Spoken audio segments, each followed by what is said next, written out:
Red Moon கேள்விப்பட்டிருக்கோம், blue Moon கேள்விப்பட்டிருக்கோம், black Moon கேள்விப்பட்டிருக்கோமா? அது என்ன பிளாக் மூன்? எத்தனை வருஷத்துக்கு ஒரு முறை பிளாக் மூன் வரும்? நாளைக்கு நைட்டு பிளாக் மூன் வரப்போதான். பிளாக் மூன் வந்தா நமக்கு ஏதாவது பாதிப்பு ஆகுமா, எஃபெக்ட் வருமா? கடைசி எப்ப இந்த பிளாக் மூன் வந்தது? இது சயின்ஸ் சொல்லலாமா இல்ல அஸ்ட்ராலஜின்னு சொல்லலாமா? ஸோ வாங்க இந்த வீடியோல பிளாக் மூன்னா என்னன்னு சொல்லி பார்ப்போம். அதுக்கு முன்னாடி நம்ம சேனலை மறக்காம லைக் பண்ணி அண்ட் சப்ஸ்கிரைப் பண்ணிக்கோங்க. ஸோ வாங்க வீடியோக்குள்ள போகலாம். ஆகஸ்ட் 23, 2025 நைட் பிளாக் மூன் வரப்போதான். ஸோ அதாவது இன்னைக்கு பிளாக் மூன்னா பிளாக்கா இருக்கும்னு நினைக்காதீங்க. பிளாக் மூன்னா ரொம்ப ரேரான ஈவெண்ட். அமாவாசை எல்லாருக்கும் தெரியும், நியூ மூன் சொல்லுவாங்க. அந்த நியூ மூன் அப்புறம் வளர்ப்பிலே ஒன்று ஸ்டார்ட் ஆகும். அது ஈஸியா நம்ம வானத்துல பார்க்கலாம். ஒரு மாசத்துல ஒரு பௌர்ணமி ஒரு அமாவாசை கண்டிப்பா வரும், அது காமன், அது எல்லாருக்குமே தெரியும். ஆனா ஒரு பர்டிகுலர் மாசத்துல மட்டும் 2 அமாவாசை வரும்.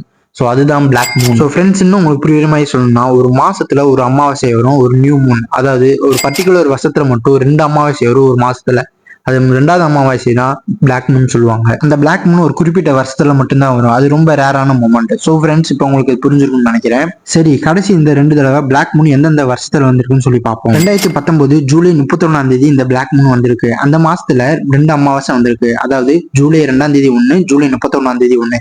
இந்த ஜூலை 31ஆம் தேதி வந்தது தான் பிளாக் மூன் சொல்றோம். ஸோ அடுத்து 3 வருஷம் கழிச்சு 2023 மே 19ஆம் தேதி இந்த பிளாக் மூன் வந்திருக்கு. ஸோ அடுத்து அதாவது 1.5 வருஷம் கழிச்சு 2025 அதாவது நாளைக்கு ஆகஸ்ட் 23ஆம் தேதி நைட் 2 மணிக்கு பிளாக் மூன் வரப்போகுதுன்னு சொல்லியிருக்காங்க. சரி, நாளைக்கு பிளாக் மூன் முடிஞ்சு அடுத்து எந்த வருஷத்துல பிளாக் மூன் வரும், அதாவது ஃபியூச்சர்ல, அதாவது 2027 ஆகஸ்ட் 31ஆம் தேதி பிளாக் மூன் வரும்னு சொல்லியிருக்காங்க. சரி, அஸ்ட்ராலஜினா என்னன்னு சொல்லி பார்ப்போம். இந்த பிளாக் மூன் வந்தா நம்மளுக்கு ஏதாவது உடம்புக்கு எஃபெக்ட் ஆகுமான்னு கேட்டா ஸோ அதான் இல்ல. ஸோ அஸ்ட்ராலஜில என்ன சொல்றாங்கன்னா, சில பேருக்கு கெட்ட எஃபெக்ட் வந்து அந்த பாசிட்டிவ் எனர்ஜி எல்லாம் மாறணும்னு சொல்றாங்க. சில அஸ்ட்ராலஜி பிலீஃப்ல பிளாக் மூன் வந்தா புது லைஃப் தொடரும்னு சொல்றாங்க. அதாவது ஓல்டு ப்ராப்ளம் எல்லாம் போயிடும், புது பிகினிங் ஸ்டார்ட் ஆகும்னு சொல்றாங்க. ஸோ அதெல்லாம் நீங்க நம்பலாம்னு கேட்டீங்கன்னா அது உங்க விருப்பம் தான். அடுத்து சயின்ஸ் என்ன சொல்லுதுன்னு பார்ப்போம். சயின்ஸ் பாயிண்ட்ல இருந்து பார்த்தா இது ஜஸ்ட் அன் அஸ்ட்ரானமிக்கல் அலைன்மெண்ட் சொல்றாங்க. அஸ்ட்ராலஜில பார்த்தா இது கொஞ்சம் டீப் ஸ்பிரிச்சுவல் மேஜிக் கொடுப்பாங்கன்னு சொல்றாங்க. ஸோ அதெல்லாம் நம்பலாம்னு கேட்டீங்கன்னா அது உங்க விஷயம் தான். ஸோ சயின்ஸ் இதை தான் சொல்லுது.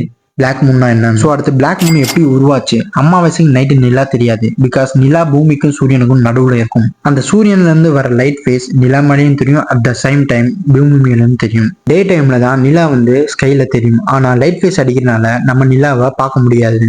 அண்ட் நிலாவும் அதோட ரிவல்யூஷன் பீரியட்னால எர்த்தோட ரொட்டேஷன் கூடவே சேர்ந்து முடிக்கிறதுக்கு ட்ரை பண்ணும். அதனால நைட்ல ஸ்கை நிலாக்கு வராது. ஸோ சன் கூடவே உதிச்சு சன் கூடவே செட் ஆயிரும். அதனாலதான் நிலாவை நைட்ல அமாவாசை அன்னைக்கு நம்ம பார்க்க முடியாது. ஸோ அடுத்து இந்த 2வது அமாவாசை சொல்றோம்ல, அதாவது பிளாக் மூன். பிளாக் மூன் வரப்போ வளர்பிறைய தெரியும்னு சொல்லுவாங்க. அதை பிறைய பார்த்து தான் நம்ம பிளாக் மூன் தெரிஞ்சுக்கணும். ஆனா இந்த பிளாக் மூன் ரொம்ப ரேரான ஈவெண்ட். ஸோ இந்த மாசத்துலேயே கூடிய சீக்கிரம் ஒரு ரேர் ஸ்கை ஈவெண்ட் நடக்க போகுது. ஸோ அதுவும் மூணு தான், ஒரு டைப் ஆஃப் மூணு. அது நமக்கு அப்பியர் ஆக போகுது நைட்ல. ஸோ அடுத்து எந்த டைப் ஆஃப் மூன் வரப்போகுது, அது எப்படி வரப்போகுதுன்னு சொல்லி அடுத்தடுத்து பார்ப்போம். ஸோ ஃப்ரெண்ட்ஸ், இதுதான் பிளாக் மூனோட ஸ்டோரி, ரேரா நடக்கிற ஈவெண்ட். நீங்க இதை எப்படி நினைக்கிறீங்கன்னு சொல்லி கமெண்ட் பண்ணுங்க. நீங்க சயின்ஸ் சைடா இல்ல அஸ்ட்ராலஜி சைடா? இந்த வீடியோ உங்களுக்கு பிடிச்சிருந்தா மறக்காம லைக் பண்ணி அண்ட் சப்ஸ்கிரைப் பண்ணிக்கோங்க. அடுத்து ஒரு இன்ட்ரெஸ்டிங்கான வீடியோல சந்திக்கிறேன். நன்றி.